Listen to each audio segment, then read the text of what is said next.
সেদিন সোনার দোকানে গেছিলাম মামামের জন্য রূপোর বাটি আর চামচ আনতে, কিন্তু অনেকগুলোই আমাকে দেখিয়েছে, কিন্তু আমার না খুব একটা সেরকম পছন্দ হয়নি। বিশেষ করে চামচগুলো সেই স্টিলের চামচের যেরকম ডিজাইন হয় সেরকমই আমার লাগছিল, তো সেই জন্য আমার ভালো লাগেনি বলে আমি আনিনি। তো অন্নপ্রাশনের আগে নিলেই হবে, তাই সেদিন আর চামচ আর বাটিটা আমি আনিনি।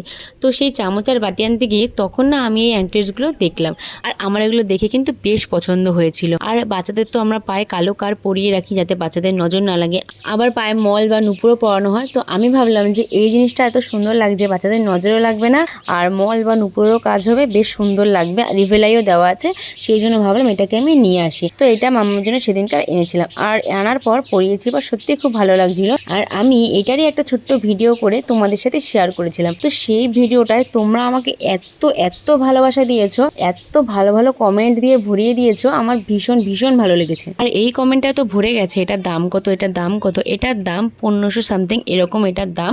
আর অনেকেই বলেছো যে ঘুমানো অবস্থায় বাচ্চাদের কিছু পড়াতে নেই, তো কি করবো বলো, ওরা এতই দুষ্টু হয় যে ওদের ঘুমানো অবস্থাতেই সব কিছু করতে হয়, কিচ্ছু করার থাকে না। তো সেই জন্য ঘুমানো অবস্থাতে ওকে পরিয়ে একটু আমি ভিডিওটা করেছিলাম।